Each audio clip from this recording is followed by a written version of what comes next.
Hello, welcome to Writing Quest. My name is Brendan Pugh, and in today's video, we are going to update you on the progress of the book in our weekly vlog. Here we go. So, I had a great week this week writing. I'm really excited about it. I really started to feel like I was getting in the flow of the story and the flow of writing, and I'm feeling the creativity about my story again, which I've been, I had a lot of juice when I was outlining and working through the story and doing all that stuff, and then I just was struggling to get the words down onto the page. And if you've been following our other vlogs, you'll know that I just had a couple of false starts. I just wasn't really I just wasn't feeling it. Something was missing. I couldn't get it going. And so this week all that changed. I felt like I had really good progress. I didn't quite hit the word count and the word goal that I wanted, but I definitely made a lot more progress than I have in recent weeks. And so I'm just super excited about that. I'm really glad that happened. I'm still in chapter 1, which if you have watched any of our other vlogs, you know that I had a prologue that I was working through, and I've decided to move that into its own story as a novella that will come out on its own.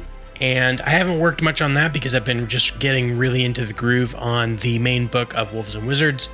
And I started in chapter 1 with our main character, Ro, and we're just exploring right now. We're exploring that opening hook, and the inciting incident are kind of happening, and what's the internal conflict for the character. I'm really wanting to make that all just wrapped up in a really cool way that shows all of that and gets you really hooked into the story right from the beginning.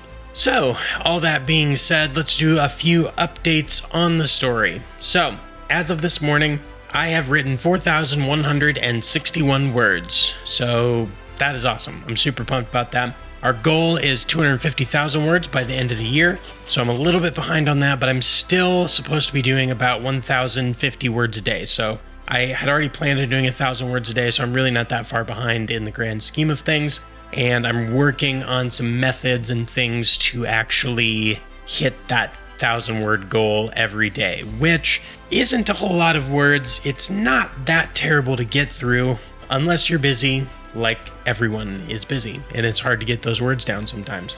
So I'm working on some methods to make that happen. One of the things that I'm doing is I'm just doing little writing sprints in between my other events and tasks for the day. So anytime I need a little bit of a break, or anytime that I have a moment, I just set a timer for 10 minutes and I write as many words as I can in that 10 minutes.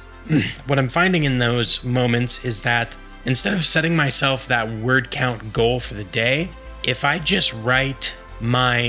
set myself a time limit and I just write for the time limit, I don't worry about how many words I'm getting down, I just write for the time limit, I'm actually writing more words in that moment. It's kind of a weird mentally taking the pressure off kind of a thing. So the other thing I'm really excited about is, if you've watched some of my other videos, I have some videos on using scene cards, which is something that Abbie Emmons on her channel talks a lot about. And I adapted those scene cards for Notion, which I do all my outlining in Notion. And so when I'm writing in Scrivener, what I'm actually doing is putting in each part of the scene cards, and I'm writing them all individually. So I broke up my book that each scene is kind of its own chapter. And so within that scene, within that chapter, I've got 5 different documents for the different parts of the scene card. And I didn't know when I started that if that was going to be too much division, if that was going to be kind of a weird thing.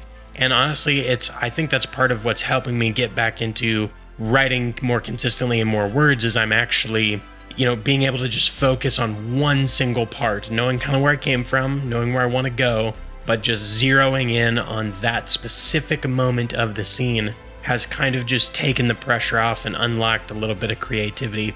And then what's cool with Scrivener's documents mode, when you go back into it to do your editing, you can view it all as one big document, so it doesn't feel like it's all broken up, and then you can kind of meld the pieces together. So that is our update on our weekly vlog this week for the progress of our story. Thank you so much for watching. If you haven't checked us out before, please do hit that subscribe button, like, comment, let's keep the conversation going. And if you want to let me in on some of the progress you're having with your own works in progress, just let me know. I'd love to talk to you about it. Thank you so much for watching this episode of Writing Quest, and we'll see you next time. Huzzah!